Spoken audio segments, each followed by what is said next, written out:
Merci, Monsieur le Président. Ma question s'adresse à Monsieur le ministre des Solidarités et de la Santé.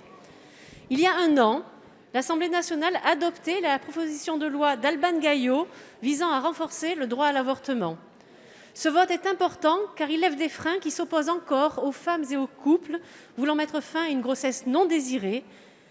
Et dans un moment où les droits fondamentaux des femmes sont remis en cause dans certains pays, il positionne la France comme un pays où leur exercice progresse. Mais depuis un an, où en est-on? Après le rejet du texte par le Sénat, une majorité de députés attendent son inscription à l'ordre du jour. Oui, une majorité de députés veut allonger les délais d'accès à un avortement. Oui, une majorité de députés veut mettre fin à la clause de conscience spécifique qui participe à considérer l'accès à l'IVG comme accessoire et culpabilisant. Et enfin, oui, une majorité de députés veut faire confiance aux sages-femmes pour qu'elles puissent pratiquer des IVG instrumentales et ainsi faciliter l'accès à des professionnels qualifiés et sur tout notre territoire. Un an après, pour une majorité de députés, la proposition de loi d'Alban Gaillot est attendue pour être votée avant la fin de la session parlementaire. Les Françaises et les Français y sont majoritairement favorables et les doutes éthiques ont été levés par le Comité consultatif national d'éthique.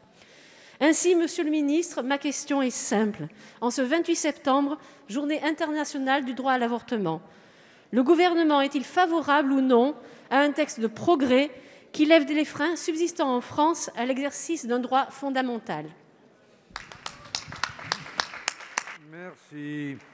La parole est à Madame Brigitte Bourguignon, ministre déléguée auprès du ministre des Solidarités et de la Santé, chargée de l'autonomie.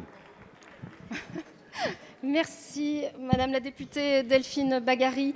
Nous sommes effectivement le 28 septembre, journée mondiale du droit à l'avortement, et je veux redire mon engagement farouche et sans faille à toujours défendre ce droit et depuis toujours. Ce droit, c'est l'affirmation résolue du droit des femmes à disposer de leur corps et un élément structurant de l'égalité entre les femmes et les hommes. Il faut le défendre sans relâche, car il n'est jamais acquis.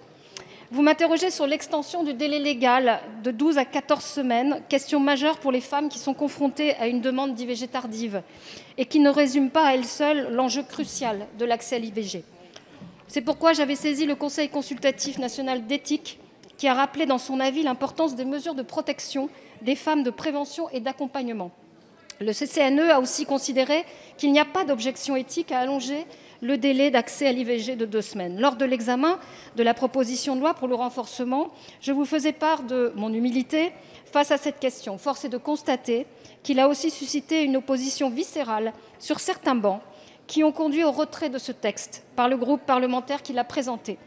Comme vous le savez, pendant la crise sanitaire, je me suis engagée pour que ce contexte exceptionnel, je veux le redire, à garantir que le droit à l'avortement soit respecté, effectif et inaliénable en tout point du territoire, dans le respect du choix des femmes et en étant attentif à leur parcours. C'est mon combat et c'est celui du gouvernement. Merci, Madame la députée.